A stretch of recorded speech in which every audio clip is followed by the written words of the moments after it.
भगवान गौतम बुद्ध के ऊपर विश्वास करो दोस्तों। उन्होंने एक ऐसा नियम बताया है जिसे अपनाकर हम हमेशा स्वस्थ और बीमारियों से कोसों दूर रह सकते हैं।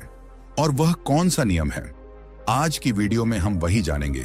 अब आप में से ज्यादातर लोग यही सोच रहे होंगे कि ऐसा कोई तरीका, कोई नियम नहीं है, लेकिन मैं आपको बता दूं, आयुर्वेद में एक ऐसा नियम है जिसे अपनाकर आप जीवन भर स्वस्थ रह सकते हैं। और उस नियम का जिक्र बड़े बड़े आयुर्वेद के जानकार लोग आज भी करते हैं। और आज मैं आपको उन्हीं 4 नियमों के बारे में बताऊंगा जिनका अगर आप पालन करते हैं तो आप जीवन भर स्वस्थ रहेंगे और निरोगी रहेंगे। इन नियमों का पालन करने से आपको कभी भी गैस, अपच, एसिडिटी, जोड़ों में दर्द, कमर दर्द, हाथ पैरों में दर्द, मोटापा, बीपी, शुगर, सर्दी जुकाम, खांसी, दिल से संबंधित बीमारियां नहीं होंगी। तो दोस्तों, अगर आप भी जीवन भर स्वस्थ रहना चाहते हैं तो आज की इस वीडियो में मैं आपको एक कहानी के माध्यम से उन 4 नियमों के बारे में बताऊंगा, क्योंकि कहानी के द्वारा बताई गई जानकारी हमें हमेशा याद रहते हैं। इसलिए इस कहानी को ध्यानपूर्वक पूरा सुने। बहुत समय पहले की बात है। आयुर्वेद के प्रसिद्ध गुरु आचार्य सुखदेव उन दिनों अपने कुछ शिष्यों के साथ एक गांव के पास एक जंगल में रहा करते थे। एक दिन वह गुरु अपने सभी शिष्यों को उपदेश दे रहे थे और उनसे कह रहे थे, बच्चों, भगवान गौतम बुद्ध ने 4 महत्वपूर्ण नियमों के बारे में दुनिया के लोगों को बताया है। और आज मैं आपको उन्हीं नियमों के बारे में बताने जा रहा हूं जिनका अगर आप हमेशा पालन करेंगे तो आप जीवन भर कभी बीमार नहीं पड़ेंगे और ना ही कभी आपको कोई बीमारी होगी।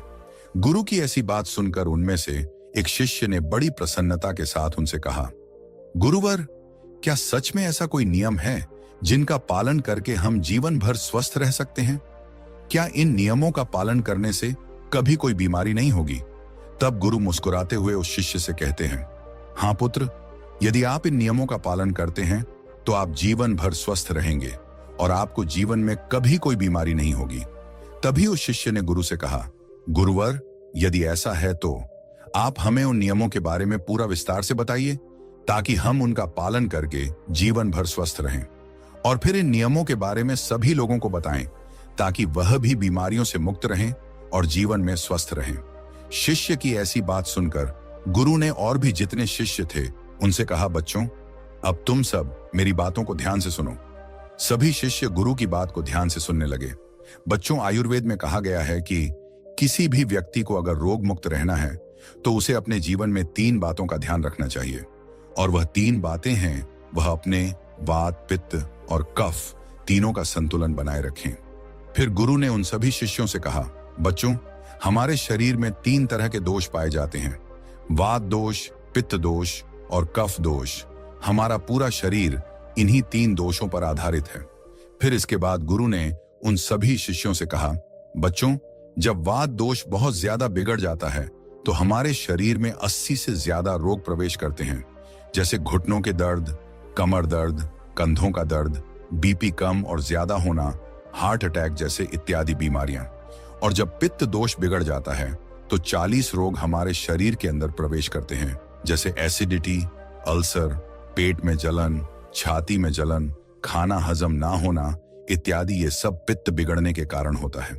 और जब कफ दोष बिगड़ जाता है तो 20 रोग हमारे शरीर के अंदर प्रवेश करते हैं, जैसे मोटापा। और जब मोटापा बढ़ जाता है तो 20 रोग आ जाते हैं शरीर में।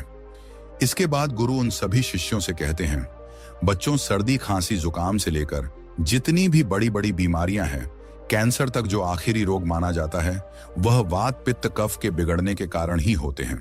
और वात, पित्त और कफ को संतुलन में रखने के लिए आयुर्वेद में बहुत सारे नियम बताए गए हैं, लेकिन आज मैं आपको उन नियमों में से 4 ऐसे नियम बताऊंगा जिनका पालन करके आप अपने इन तीनों दोषों को संतुलन में रख सकते हैं।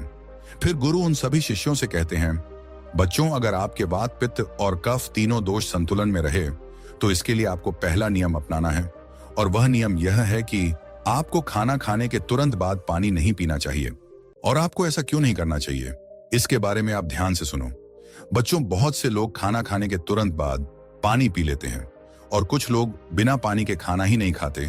कुछ लोग एक निवाला खाने के बाद एक घूंट पानी पीते हैं। लेकिन खाना खाने के बाद पानी कभी नहीं पीना चाहिए, क्योंकि अगर भोजन के अंत में पानी पियोगे तो वह जहर पीने के जैसा होगा। इसलिए कभी भी खाने के तुरंत बाद पानी नहीं पीना चाहिए, क्योंकि जब हम खाना खाते हैं तो पेट में सारा खाना एक जगह जाकर इकट्ठा हो जाता है। हमारे पेट में एक स्थान होता है जिसे हम जठर कहते हैं। यह जठर हमारे पेट में छोटा सा स्थान है और यह स्थान आपके पेट में नाभि के बाएं तरफ होता है। और जो भी आप खाते हैं, रोटी चावल, छाछ, दूध, दही, कुछ भी खाओ, वह सारा का सारा इसी स्थान पर आकर इकट्ठा हो जाता है। जठर में जैसे ही खाना इकट्ठा होता है तो उसमें आग जलती है और उस आग को हम जठर अग्नि कहते हैं, यानी जठराग्नि। जब आप खाना खाते हो तो पेट में जठराग्नि जलती है और वह जठराग्नि खाने को पचाती है। वह जठराग्नि हमारे पेट के खाने को इस तरह से पचाती है जैसे रसोई घर का चूल्हा खाने को पकाता है। अगर बच्चों, आप अपनी रसोई में अग्नि जलाओ, उसके ऊपर दूध रख दो और उसमें थोड़े से चावल डाल दो, अग्नि जब तक जलती रहेगी, खीर तब तक बनती रहेगी। और ऐसे ही हमारे पेट में होता है। जैसे ही आप खाना खाते हैं, पेट में अग्नि जलने लगती है और जब तक आग जलती है, खाने को पचने की प्रक्रिया चलती रहती है। जैसे रसोई में खाना पकता है, वैसे ही पेट में भी खाना पकता है। जब आपने खाना खाया तो पेट में अग्नि जली और वह खाने को पचाएगी। लेकिन अगर आप खाना खाने के तुरंत बाद घटाघट पानी पिलोगे और वह भी ठंडा पानी पी लोगे तो उससे आपकी अग्नि बुझ जाएगी। जब हम अग्नि के ऊपर पानी डालेंगे तो अग्नि बुझ जाएगी, क्योंकि अग्नि और पानी की कोई दोस्ती नहीं है। जब आपने खाना खाया और ऊपर से पानी पी लिया तो वह पानी आपके पेट में जल रही अग्नि को शांत कर देगी और वह अग्नि बुझ जाएगी। जैसे जलती हुई आग पर हम पानी डालते हैं और वह आग बुझ जाती है, उसी प्रकार से आपके पेट में जल रही अग्नि भी पानी पीने से बुझ जाएगी और फिर खाना पचेगा ही नहीं। फिर वह पेट में पड़ा पड़ा सड़ने लगेगा और सड़ा हुआ खाना आपके लिए विष की तरह काम करेगा और आप जिंदगी भर बीमार पड़ते रहेंगे। फिर इसके बाद गुरु उन सभी शिष्यों से कहते हैं, बच्चों, आपने देखा होगा कि कई लोगों को पेट में बहुत ज्यादा गैस बनती है और यह गैस उन्हीं को बनती है जिनका खाना हजम नहीं होता। कई लोगों को पेट में जलन होती है और यह जलन उन्हीं को होती है जिनका खाना नहीं पचता। कुछ लोगों का पेट एकदम से फूल जाता है और यह भी तभी होता है जब खाना पचता नहीं है। और जब खाना पचेगा नहीं तो वह सड़ेगा और जब खाना सड़ेगा तो वह विष पैदा करेगा और वह विष आपको बीमार करेगा। इसलिए खाना खाते ही पानी नहीं पीना चाहिए। गुरु की ऐसी बात सुनकर उनमें से एक शिष्य गुरु से कहने लगा, गुरुदेव, अगर खाना खाने के बाद हमें पानी नहीं पीना है तो हमें कितनी देर के बाद पानी पीना चाहिए? तब गुरु ने इस बात का जवाब देते हुए कहा, बच्चों, आपको पानी कम से कम 1 घंटे तक नहीं पीना है। 1 घंटे के बाद आप पानी पी सकते हैं और 1 घंटे तक पानी आपको इसलिए नहीं पीना है क्योंकि यह जो पेट में अग्नि जलने की प्रक्रिया है वह लगभग 1 घंटे तक ही चलती है। उसके बाद पेट में अग्नि अपने आप शांत हो जाती है और उसके बाद आप पानी पी सकते हैं। बच्चों, मान लो अगर आपने खाना 10 बजे खाया है तो आप 11 बजे पानी पीजिए और अगर आप 11 बजे खाते हैं तो 12 बजे पानी पीजिए, यानी 1 घंटे बाद पानी पिए। जब गुरु यह सब बता रहे थे तभी उनमें से एक शिष्य ने गुरु से पूछा, गुरुदेव, क्या हम खाना खाने से पहले पानी पी सकते हैं? और क्या हम खाना खाने के बीच में पानी पी सकते हैं? तब गुरु ने उस शिष्य की बात का जवाब देते हुए कहा, बेटा, आप खाना खाने के 40 मिनट पहले पेट भर के पानी पी सकते हैं और यदि आपको खाना खाने के बीच में पानी पीना है तो आप 1 घूंट पानी पी सकते हैं। इससे ज्यादा आपको पानी नहीं पीना है। गुरु जब यह बात उस शिष्य को बता रहे थे तभी एक दूसरे शिष्य ने उनसे सवाल किया, गुरुवर, अगर हम पानी नहीं पी सकते तो फिर हम खाना खाने के बाद क्या पी सकते हैं? क्योंकि खाना खाने के तुरंत बाद हमें बहुत तेज प्यास लगती है। तब गुरु ने उसकी बात का जवाब देते हुए कहा, बच्चों, खाना खाने के बाद पानी तो नहीं पी सकते, लेकिन अगर आप खाना खाने के बाद कुछ पीना चाहते हैं तो आप दही की लस्सी पी सकते हैं, छाछ पी सकते हैं, दूध पी सकते हैं। खाना खाने के तुरंत बाद आप फलों का रस पी सकते हैं, लेकिन पानी आपको 1 घंटे बाद ही पीना है। एक बात आपको और ध्यान रखनी है, सुबह का आप जो नाश्ता करते हैं और उस समय आपको प्यास लगती है तो उस समय आप फलों का रस पीजिए और दोपहर का खाना खाने के बाद आप लस्सी, छाछ पीजिए और रात का खाना खाने के बाद आप दूध पीजिए। जो भी लोग इस नियम का पालन करते हैं जीवन में कभी भी उनको रोग नहीं होंगे और वात, पित्त, कफ ये तीनों ही एक छोटे से नियम से संतुलन में आ जाएंगे। इसके बाद गुरु ने उन सभी शिष्यों को दूसरा नियम बताते हुए कहा, बच्चों, दूसरा नियम यह है कि जब भी आप पानी पिए तो पानी को घूंट घूंट करके ही पिए। जिस तरह से आप चाय को पीते हैं इस तरह से आप पानी को भी पिए, जैसे आप चाय को शिप शिप करके पीते हैं। उसी तरह से पानी को भी घूंट घूंट करके पीजिए। लेकिन बच्चों, बहुत से लोग पानी का गिलास लेते हैं और उसे मुंह से लगाकर गटागट पानी पी लेते हैं, और यह तरीका बिल्कुल गलत है। आप एक बार में एक घूंट पानी ही पिएं, क्योंकि इससे आपके मुंह की लार उस पानी में मिल जाती है और फिर वह पेट के अंदर जाती है। ये जो मुंह की लार होती है वह क्षारीय होती है और पेट में हमेशा अम्ल एसिड बनता रहता है। तो जब आप पानी को घूंट घूंट करके पीते हैं तो इससे धीरे धीरे मुंह की सारी लार आपके पेट के अंदर जाती है और क्षारीय पदार्थ पेट के अम्लीय पदार्थ के साथ मिल जाता है, जिससे किसी भी व्यक्ति को पेट में अम्लता नहीं होती, उसे एसिडिटी नहीं होती। और जब पेट में अम्लता नहीं होती, एसिडिटी नहीं होती, तो रक्त में भी अम्लता नहीं होती, और जिनके रक्त में अम्लता नहीं होती उन्हें जीवन में कभी भी वात पित्त कफ का असंतुलन नहीं होता। ये तीनों दोष संतुलन में रहते हैं, जिससे वह जीवन भर स्वस्थ रहते हैं। इसलिए पानी को घूंट घूंट करके ही पीना चाहिए। फिर इसके बाद गुरु उन सभी शिष्यों से कहते हैं, बच्चों, आप मनुष्य को छोड़कर पशु पक्षियों को देखो। पशु पक्षी भी घुट घुट करके ही पानी पीते हैं। चिड़िया जब पानी पीती है तो अपनी चोंच में एक बूंद ही पानी लेती है, इससे ज्यादा वह पानी नहीं लेती, और फिर अपनी चोंच को अच्छी तरह से चलाती है और उस पानी को अपने अंदर लेती है। वैसे ही जब एक कुत्ता पानी पीता है तो वह भी पानी को चाट छाट कर ही पीता है। वह भी एक सांस में पानी नहीं पीता।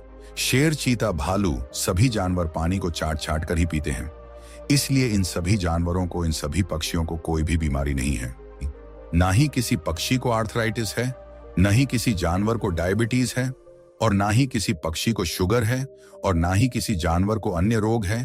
कोई भी जानवर ओवरवेट नहीं है, कोई भी पक्षी ओवरवेट नहीं है। किसी भी पशु पक्षी को एसिडिटी की प्रॉब्लम नहीं है। सभी सलामत और फिट हैं, और यह इसीलिए है क्योंकि वह पानी को घुट घुट करके पीते हैं या फिर छाट कर पीते हैं। जबकि इन पशु पक्षियों को कोई नहीं सिखाता, न ही इनका कोई गुरु होता है और न ही कोई इन्हें शिक्षा प्रदान करता है। जबकि मनुष्य सब कुछ जानते हुए भी बेवकूफ बना रहता है।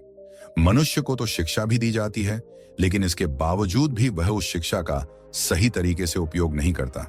जबकि पशु और पक्षी जन्म से ही यह ज्ञान सीख कर आते हैं और उसका अच्छे से पालन भी करते हैं, और इसीलिए वे स्वस्थ रहते हैं।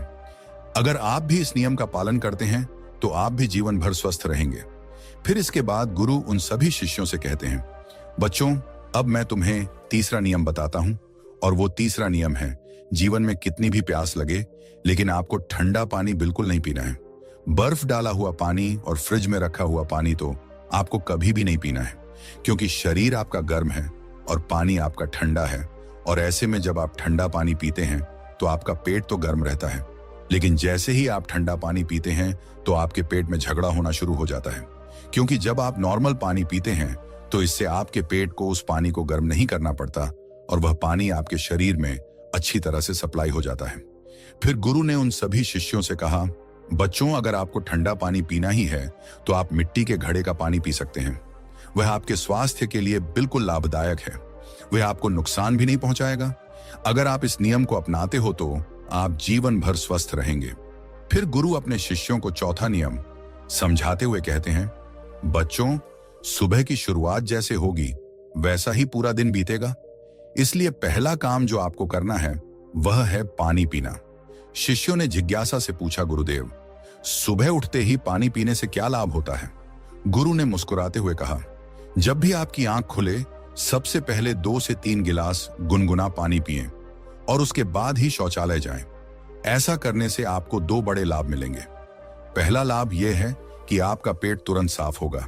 बच्चों, रात भर आपके शरीर ने भोजन को पचाने का काम किया होता है और मल निष्कासन के लिए तैयार रहता है। जैसे ही आप सुबह उठकर पानी पीते हैं, यह सीधा आपकी बड़ी आंत में जाता है और उसे सक्रिय कर देता है। बड़ी आंत की सफाई होते ही पेट पर हल्का दबाव पड़ता है और जब आप शौचालय जाएंगे तो 3 से 4 मिनट में आपका पेट पूरी तरह साफ हो जाएगा। याद रखना, जिनका पेट रोज सुबह बिना किसी कठिनाई के साफ हो जाता है वे कई बीमारियों से बचे रहते हैं। कब्ज, एसिडिटी और पेट से जुड़ी समस्याओं का एक ही समाधान है, सुबह उठते ही पानी पीना। इसका दूसरा लाभ यह है, इससे पेट की अम्लता शांत होगी। बच्चों, जब आप सोते हैं तो आपके मुंह में एक विशेष प्रकार की क्षारीय लार बनती है। यह लार बहुत कीमती होती है क्योंकि यह शरीर की अम्लता को नियंत्रित करने में मदद करती है। जब आप सुबह उठकर पानी पीते हैं तो यह क्षारीय लार पेट में जाकर वहां मौजूद एसिड को संतुलित कर देती है। अगर आप सुबह पानी नहीं पीते तो पेट में अम्लता बढ़ सकती है, जिससे गैस, जलन और अपच जैसी समस्याएं हो सकती हैं। इसलिए सुबह उठते ही पानी पीना अपने जीवन का नियम बना लो। ये एक साधारण आदत तुम्हें कई बड़ी बीमारियों से बचा सकती है। सभी शिष्यों ने सिर झुकाकर कहा, गुरुदेव, हम इस नियम को अपने जीवन में जरूर अपनाएंगे। फिर इसके बाद गुरु उन सभी शिष्यों से कहते हैं, बच्चों, यह आयुर्वेद के 4 नियम हैं। मैं एक बार और दोहरा देता हूं। सबसे पहला नियम, आपको खाना खाने के तुरंत बाद पानी नहीं पीना है। दूसरा नियम यह है कि आपको पानी को एक सांस में नहीं पीना है, पानी को घुट घुट करके पीना है। तीसरा नियम, आपको ठंडा पानी कभी भी नहीं पीना है। और चौथा नियम, सुबह उठते ही बिना कुल्ला किए पानी पीना है। यह नियम जिन्हें अगर आप अपने जीवन में अपनाते हैं तो आप जीवन भर स्वस्थ रहेंगे और आपको कभी कोई बीमारी नहीं होगी। इसलिए इस नियम का पालन करें। इतना कहने के बाद गुरु शांत हो गए। फिर वहां उपस्थित सभी शिष्यों ने गुरु का धन्यवाद किया और सभी ने गुरु से कहा कि गुरुदेव, हम इस नियम का पालन जरूर करेंगे। इस वीडियो को ज्यादा से ज्यादा लोगों के साथ शेयर करें ताकि उनको भी इस महत्वपूर्ण नियम के बारे में पता चल सके। धन्यवाद। क्या आपको पता है, सिर्फ एक गलती की वजह से आपके शरीर में 90% बीमारियां जन्म ले रही हैं। और मजे की बात यह है कि अधिकतर लोग इस गलती को रोज कर रहे हैं, बिना यह जाने कि वे अपनी सेहत को धीरे धीरे तबाह कर रहे हैं। अब जरा सोचिए, अगर आपको सिर्फ एक छोटा सा बदलाव करने से इस परेशानी से छुटकारा मिल जाए तो क्या आप इसे अपनाना चाहेंगे? एक ऐसा बदलाव जो आपकी पाचन शक्ति को मजबूत कर सकता है, मोटापा, गैस, एसिडिटी और कई गंभीर बीमारियों को रोक सकता है। आज की इस वीडियो में हम आपको एक बेहद आसान लेकिन चमत्कारी तरीका बताएंगे जिसे अपनाकर आपके शरीर की 90% समस्याएं खुद ब खुद ठीक हो जाएगी। अगर आपने सिर्फ 1 महीने इस नियम का पालन कर लिया तो आपको खुद एहसास होगा कि आपकी सेहत कितनी बेहतर हो गई है। लेकिन एक गलती मत करिए। अगर आपने इस वीडियो को बीच में ही छोड़ दिया तो हो सकता है कि आप अपने शरीर को स्वस्थ बनाने का सबसे आसान तरीका मिस कर दें। तो चलिए उस एक नियम के बारे में एक प्राचीन कहानी के माध्यम से समझते हैं। बहुत समय पहले की बात है। आयुर्वेद के एक प्रसिद्ध गुरु एक दिन अपने सभी शिष्यों को एक बहुत ही महत्वपूर्ण उपदेश दे रहे थे। अब आप लोगों को तो पता ही है कि पहले प्राचीन समय में गुरु अपने सभी शिष्यों को बिना किताबों के ही ज्ञान दिया करते थे, और वह ज्ञान आज हमें किताबों में भी नहीं मिलता है। ऐसे में वह गुरु उन सभी शिष्यों को कह रहे थे कि बच्चों, क्या आप सभी लोगों को पता है कि हम लंबे समय तक स्वस्थ कैसे रह सकते हैं? तो उनके शिष्यों ने कहा कि गुरुदेव, हमें पता नहीं है, लेकिन आप हमें इसके बारे में विस्तार से बताइए। तब गुरु ने कहा कि एक छोटा सा नियम है जो हमें अनेकों बीमारियों से दूर रखता है और हम लंबे समय तक जवान रह सकते हैं। जो भी व्यक्ति इस नियम का पालन करता है वह वृद्धावस्था में भी युवा दिखाई पड़ता है। उसके चेहरे पर तेज रहता है, उसकी त्वचा में चमक रहती है, वह हर समय ऊर्जा से भरपूर रहता है। और जो व्यक्ति इस नियम का पालन नहीं करता है वह जवानी में ही वृद्ध दिखाई देने लगता है। उसके बाल सफेद हो जाते हैं, चेहरे पर झुर्रियां पड़ जाती हैं, त्वचा रूखी सूखी हो जाती है और वह हमेशा थका थका महसूस करता है। इसीलिए आज जो मैं तुम्हें नियम बताने वाला हूं उसे तुम बड़े ही ध्यान से सुनना, क्योंकि यह एक छोटा सा नियम आपके पूरे जीवन को बदल सकता है। तभी एक शिष्य ने कहा कि गुरुदेव, क्या वह नियम सरल है? क्या हम उस नियम को आसानी से अपना सकते हैं? शिष्य की बात सुनकर गुरु मुस्कुराए और बोले, हाँ बेटा, यह नियम बहुत सरल है और इसे हर व्यक्ति अपना सकता है। तुम भी अपना सकते हो। यह नियम बहुत आसान है, बस तुम्हें इसका ठीक से पालन करना आना चाहिए। तभी वह शिष्य बोला कि गुरुदेव, लेकिन वह नियम क्या है? तब गुरु ने बताया कि वो नियम यह है कि हमें रात में भूखा सोना चाहिए। गुरु की बात सुनकर सब घबरा गए और सभी शिष्यों ने गुरु से कहा कि गुरुदेव, आप क्या कह रहे हैं? भूखा सोना है? मुझसे तो इस नियम का पालन नहीं हो पाएगा, क्योंकि देखो, मैं तो भूखा नहीं रह सकता हूं। शिष्य की बात सुनकर गुरु फिर मुस्कुराए और बोले, पहले तुम मेरी पूरी बात तो सुनो। तुम इस पूरे नियम के बारे में तो समझो। मैं तुम्हें यह थोड़ी कह रहा हूं कि तुम सुबह भोजन करो और इसके बाद भोजन मत करो और रात को भूखे सोने जाओ। फिर गुरु ने सभी शिष्यों से कहा, अब आप सभी लोग मेरी बात को ध्यान से सुनो। और फिर गुरु ने बताना शुरू किया, कि अब तक आपने अपने जीवन शैली में जो भी बदलाव किए हैं, जिन नियमों का पालन किया है, उन सभी में से जो आज का नियम है वह बहुत महत्वपूर्ण है। यह आपको बहुत अधिक लाभ देगा। यह नियम कोई कठिन नियम नहीं है, आप सरलता से इसका पालन कर सकते हैं। इसके लिए सबसे पहले आपको इसके बारे में पता होना चाहिए कि हमारे शरीर में एक प्राण शक्ति होती है जो हमारे सभी कार्यों को संपादित करती है। जैसे कि जब हम भोजन करते हैं तो वह प्राण शक्ति हमारे भोजन को पचाने में लग जाते हैं। हम कोई दिमाग का कार्य कर रहे होते हैं तो उस समय वह प्राण शक्ति उस कार्य को ठीक तरीके से संचालित करने में लग जाते हैं। जब हम दौड़ रहे होते हैं तो दौड़ते समय भी हमारी जो प्राण शक्ति है वह कार्य करती है। वह प्राण शक्ति हमारे शरीर के हर कार्य को संपादित करती है। लेकिन यहाँ पर समझने वाली बात यह है कि प्राण शक्ति केवल एक ही समय में एक ही कार्य कर सकती है। अगर आप भोजन करते हैं और भोजन करने के तुरंत बाद अगर आप कुछ गहरी सोच में पड़ जाते हैं तो आपके पाचन तंत्र पर इसका प्रभाव पड़ेगा, क्योंकि जो प्राण शक्ति है वह पूरे तरीके से पाचन पर लगी नहीं रह पाती है। उसे तो आपने सोचने में लगा दिया है। प्राण शक्ति का काम था कि जो भोजन आपने खाया है उसका कार्य उसे पचाने का था। आप तो गहरी सोच में डूब गए और प्राण शक्ति को एक नया काम मिल गया। अगर आप भोजन करने के बाद कोई शारीरिक परिश्रम करना शुरू कर देते हैं या फिर तेज चलना शुरू कर देते हैं तो यह भी ठीक नहीं है, क्योंकि प्राण शक्ति पूरी तरह से पाचन पर लगती है। वह अब आपके तेज चलने पर खर्च हो रहा है। इसीलिए आपको भोजन करने के बाद बहुत तेज नहीं चलना है, नहीं तो आपकी प्राण शक्ति आपके तेज चलने की तरफ आकर्षित हो जाएगी।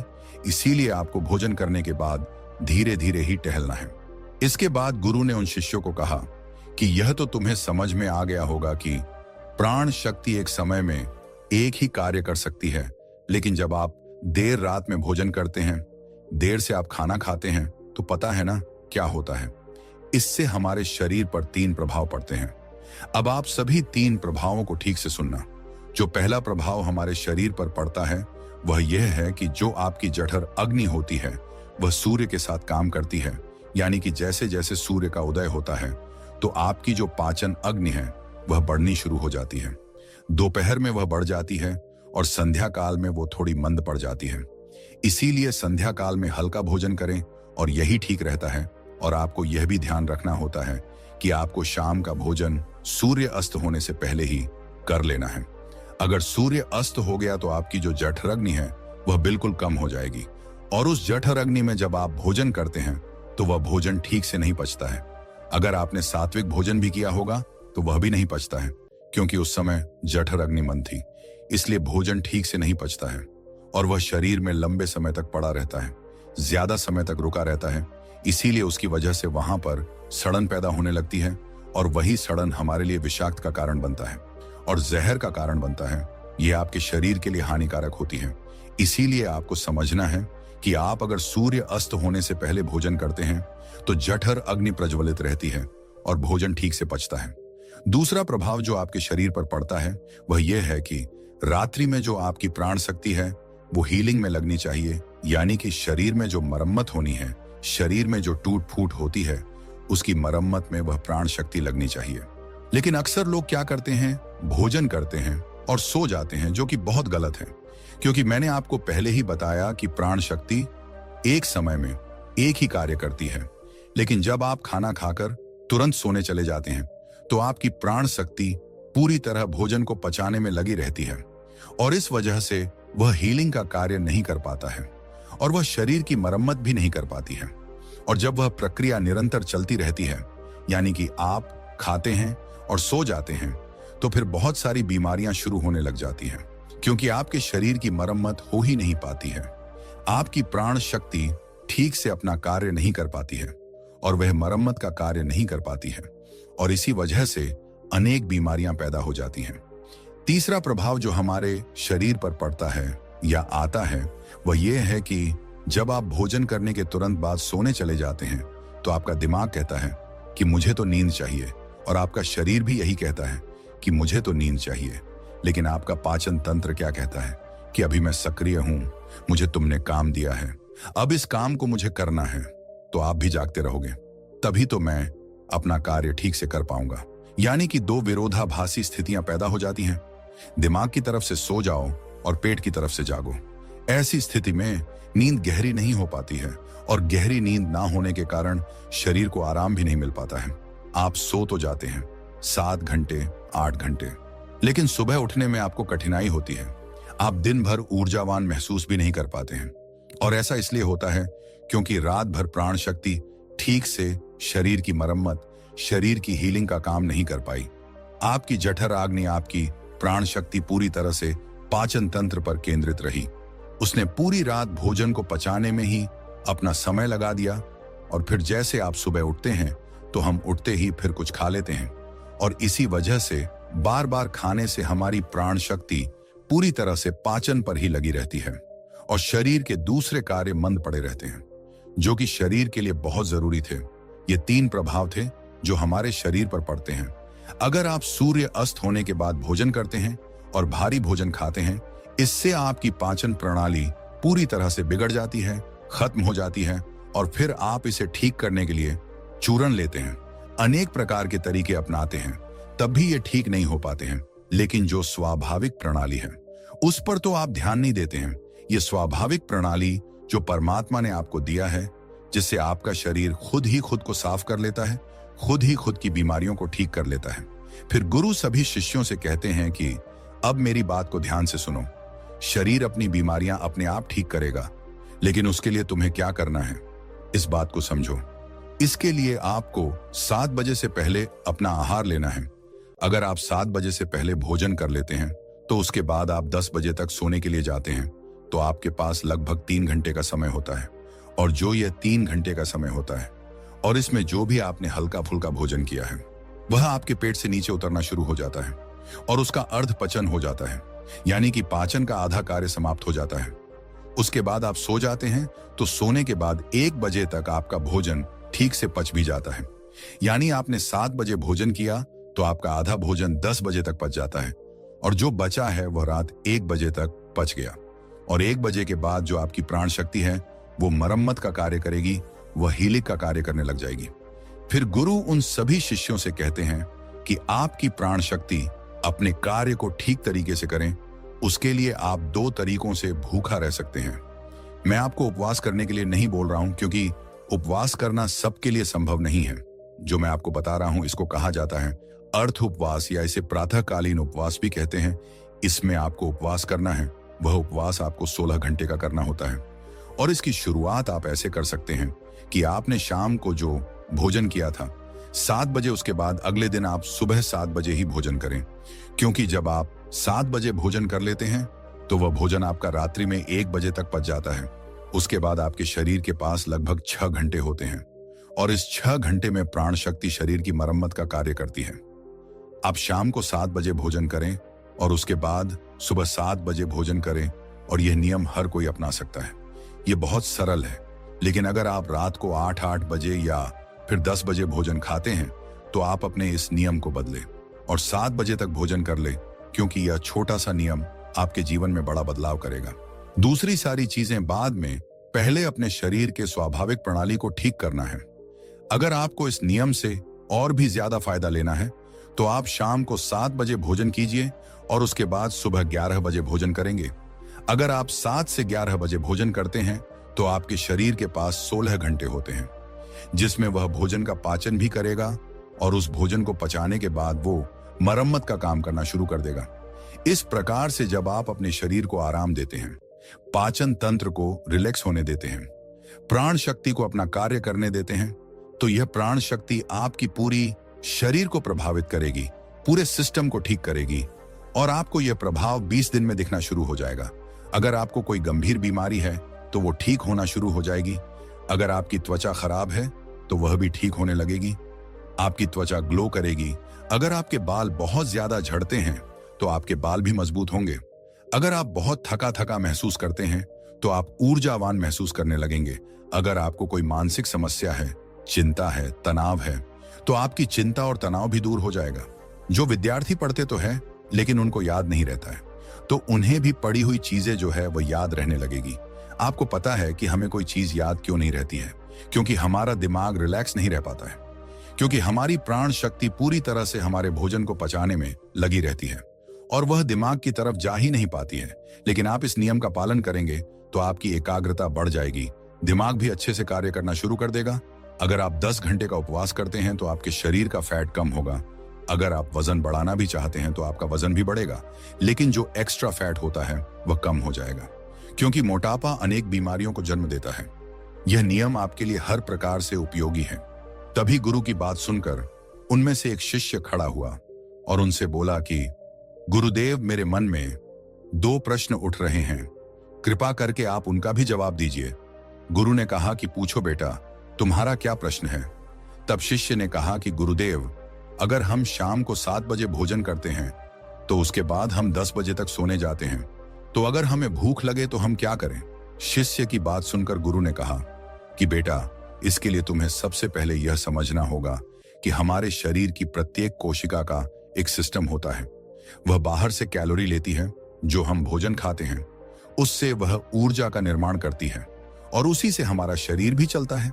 लेकिन अगर कोशिकाओं को निरंतर बाहर से आहार मिलता रहता है तो उसी से वह निरंतर ऊर्जा बनाती रहती है। लेकिन जब आप कुछ समय तक भोजन नहीं करते हैं और बाहर से कोशिकाओं को ऊर्जा मिलना बंद हो जाती है, तो ऐसी स्थिति में कोशिकाएं अपने अंदर जो वेस्ट मटेरियल पड़ा रहता है उससे ही, चाहे वह गलत तरीके का प्रोटीन ही क्यों ना हो, कोई बैक्टीरिया ही क्यों ना पड़ा हुआ हो, वह उनका अवशोषण करके ऊर्जा का निर्माण करना शुरू कर देती है। इसी स्थिति में कोशिकाओं की सफाई होना शुरू हो जाती है और इस प्रक्रिया को ऑटोफैगी कहते हैं। और इस प्रक्रिया में यह होता है कि जो कोशिकाओं के अंदर एक संरचना होती है जिसे लाइसोसोम कहा जाता है। लाइसोसोम के अंदर कुछ एंजाइम होते हैं और ये एंजाइम जो वेस्ट मटेरियल कोशिका के अंदर है उसका पाचन करके उससे ऊर्जा का निर्माण करना शुरू कर देते हैं। यानी कि आपकी कोशिकाएं जब उसे बाहर से ऊर्जा नहीं मिलती है तो वह अपने अंदर के वेस्ट मटेरियल को इकट्ठा करके उसी से ऊर्जा बनाती है। और इसी तरीके से हमारे शरीर की डिटॉक्स प्रणाली भी शुरू हो जाती है। और यह डिटॉक्स प्रणाली आप कुछ खाकर या कोई भी औषधि लेकर शुरू नहीं कर सकते हैं। यह डिटॉक्स प्रणाली जो है वह एक ही तरीके से शुरू हो सकती है, और वह यह है कि जब आप कुछ समय तक आहार नहीं लेते हैं। दिन में पूर्ण उपवास करना लोगों के लिए संभव नहीं होता है, कठिन पड़ता है, लेकिन आप इस नियम में अधिकतर सोए रहे होते हैं। तो अगर आप 16 घंटे का नियम अपनाते हैं, शाम को 7 बजे तक भोजन करके अगले दिन 7 बजे या फिर हो सके तो 11 बजे भोजन करते हैं, तो इससे भी आपको कोई कठिनाई नहीं होगी, क्योंकि इस समय भी आप अधिकतर समय सो रहे होते हैं। और उसके बाद आप अपने सुबह के नियम और प्रक्रिया पर लगे रहते हैं, जिससे समय निकल जाता है और आपको भूख का एहसास नहीं होता है। फिर गुरु ने सभी शिष्यों से कहा कि बेटा, अगर आपको 7 बजे खाना खाने के बाद भी भूख लगती है तो आप उस समय नारियल पानी ले सकते हैं, क्योंकि यह आपकी डिटॉक्स प्रणाली में कोई बाधा नहीं बनता है। इसके साथ आप एक कार्य कर सकते हैं जिससे कि आपकी भूख पर प्रभाव भी पड़ेगा और जो आपकी डिटॉक्स प्रणाली है वह भी बेहतर तरीके से काम करने लगेगी। इसके लिए आपको सोने से पहले त्रिफला चूर्ण का प्रयोग करना है। जब आप सोने जाएं तो उससे पहले 1 गिलास हल्के गुनगुने पानी में आधा छोटा चम्मच या फिर 1 छोटा चम्मच त्रिफला चूर्ण को अच्छे से मिलाकर उसे पी लें। जब हम त्रिफला चूर्ण का सेवन करके सोते हैं तो इससे डिटॉक्स प्रणाली और भी बेहतर तरीके से काम करने लगती है। जिनका मल बहुत ज्यादा रुकता है, जिनको कब्ज की शिकायत रहती है, उनके लिए यह वरदान है। इतना सब बताने के बाद वह गुरु शांत हो जाते हैं। फिर सभी शिष्यों ने गुरु का धन्यवाद किया और सभी अपने अपने काम में लग गए। इस वीडियो में बताई गई जानकारी को उपयोग में लाने से पहले एक बार किसी विशेष चिकित्सक से सलाह जरूर कर ले। धन्यवाद। आपका